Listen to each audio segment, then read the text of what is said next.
Assalamualaikum warahmatullahi wabarakatuh.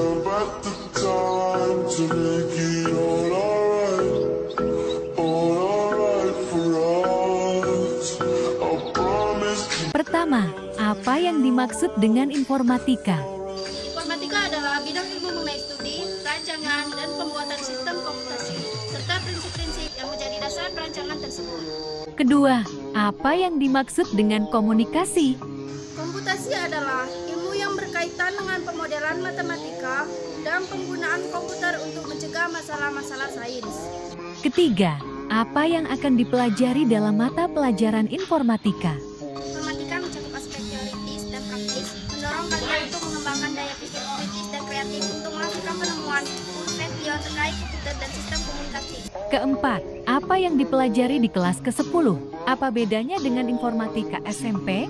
1. Berpikir komputasional, siswa kelas 10 akan lebih fokus ke persoalan yang solusinya membutuhkan program komputer, sehingga perlu belajar tentang strategi penyelesaian persoalan yang tidak intuitif dan naif, tetapi yang didasari bagaimana komputasi yang akan dilakukan dengan lebih efisien dan optimal.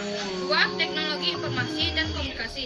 Dalam bagian ini, siswa kelas 10 akan memahami integrasi antar aplikasi, memanfaatkan fitur aplikasi yang lebih advanced lebih dibandingkan fase sebelumnya, dan memanfaatkan fitur otomasi yang tersedia. 3. Sistem komputer. Siswa kelas 10 akan belajar mengenai perangkat keras komputer dan menengok lebih dalam serta lebih rinci ke dalam setiap komponen komputer dan sistem operasi. 4. Analisis data.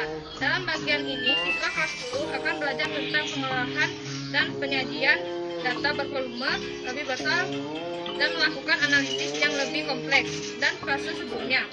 5. Algoritma dan pemrograman. Siswa kelas 10 akan belajar membuat pemrograman dengan menggunakan bahasa pemrograman tekstual dengan menerapkan strategi berpikir komputasional yang dikembangkan pada materi berpikir komputasional. 6. Dampak sosial informatika. Dalam bagian ini, siswa kelas 10 akan belajar mengenai dampak informatika di berbagai bidang seperti ekonomi, hukum, dan keterbukaan informasi. 7. Praktik lintas bidang. Selain mempelajari materi-materi di atas, siswa kelas 10 juga akan belajar bekerjasama secara kolaboratif untuk membuat rancangan solusi persoalan sosial yang harus mengandung perangkat lunak aplikasi. Kelima, apa yang dimaksud dengan kolaborasi? Kolaborasi adalah proses dua orang atau lebih yang bekerja sama untuk menyelesaikan tugas atau mencapai tujuan. Keenam, 7 aspek praktika informatika itu adalah 7 aspek praktika informatika. 1.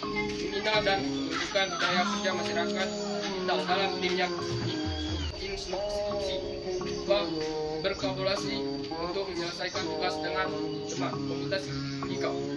Mengenali dan mendefinisikan persoalan yang memecahkan dapat diwujudkan dengan sistem komputasi. 4. Menggambarkan dan menggunakan abstraksi. 5. Mengembangkan artefak komputasi, misalnya membuat program sederhana untuk menunjukkan model komputasi yang dibutuhkan di pelajar AI. 6.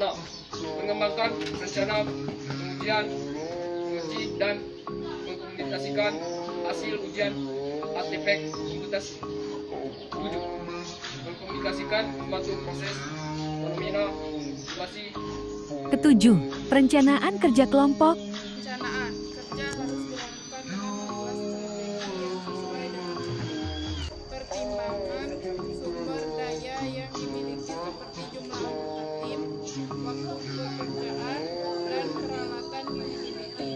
Walaupun pembagian perencanaan kerja ini memakan waktu, namun hal ini akan bermanfaat saat melakukan pengecekan agar pekerjaan dapat selesai tepat waktu sesuai target. Tugas adalah hal yang wajib dikerjakan atau yang ditentukan untuk dilakukan. Pekerjaan yang menjadi tanggung jawab seorang, pekerjaan yang dibebankan.